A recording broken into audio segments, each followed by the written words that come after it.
Let's run through the last triggers now. So the next one is consistency. Consistency is something that happens over time. It's something that develops from email to email. So if in one email you're talking about a particular concept and you're beating it up, in the next email you're hyping it and then beating it up, people aren't going to trust you. Why? Because you don't have any consistency in your views. Your subscribers might not even know why, but something just doesn't feel right if you're not consistent. Have you ever been on an email campaign where after a few emails you think, I really like this person. They're doing things a little differently than other people out there. People sometimes write emails and they tell me, I like you because you're different. And I sometimes ask them, how am I different? Sometimes they're not really sure, but they just get a feeling from my emails. Now, if I changed what I was doing in my emails, they might be confused and they wouldn't buy at all. Then they'd say that they didn't like me and they wouldn't know why. All of this creates that feeling. This happens from time to time, like when you meet somebody and you may not like them, even though you can't put your finger on why you don't like them. The reverse is also true in many cases. Why do we not like some people? A majority of the time it's because they're not consistent in their conversation, or you just have this good feeling about somebody because they are consistent. So the reason why I'm so consistent with my emails is because when I do write an email, I'm writing from something inside of me. My core character will be the same every day, and so will yours. This is again why it's so important to have that one voice that is consistent across all your pieces of material.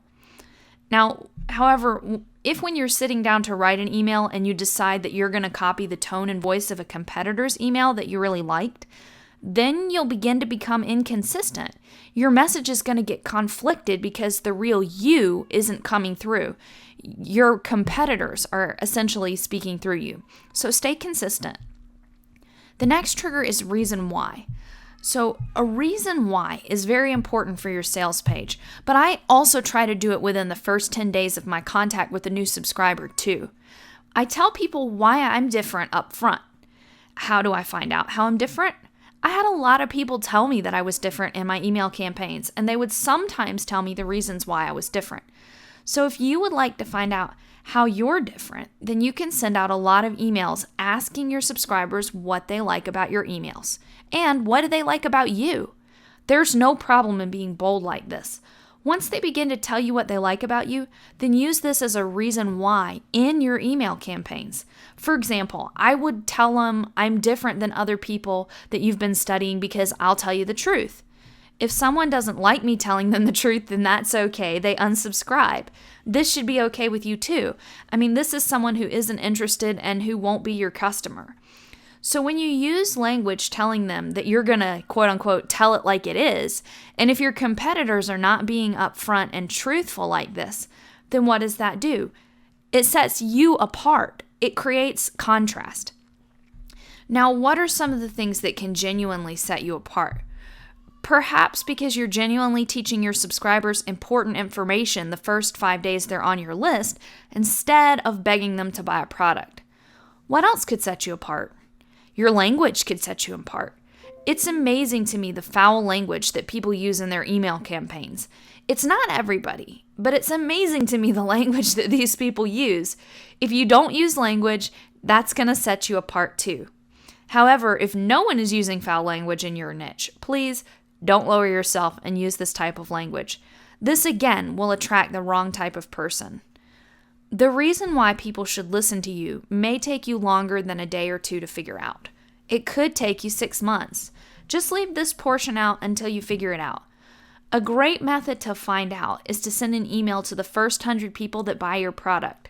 In this email, thank them for buying your product and let them know if they have any questions, they can contact you.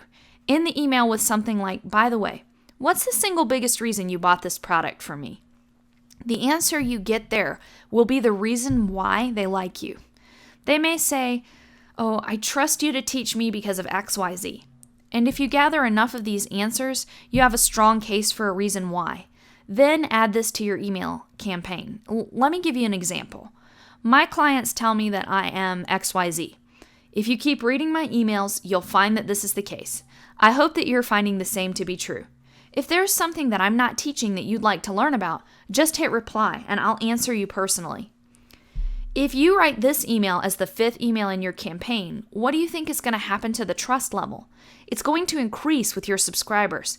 This is true whether they actually reply to you or not. If you're going to be consistent and build their trust, you have to respond.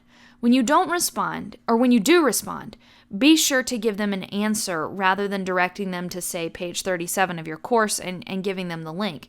Just answer their question. It'll build trust and they'll buy from you in the future.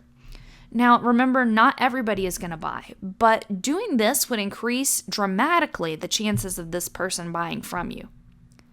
Our next trigger is reciprocity, and it's easy. You're doing this in your squeeze page. You can and should do this in your email campaigns.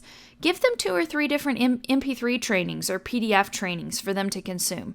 Especially when you give it to them in like the first 45 emails, you activate a lot of reciprocity.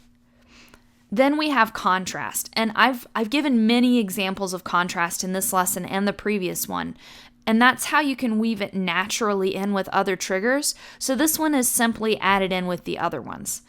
And then we have hope.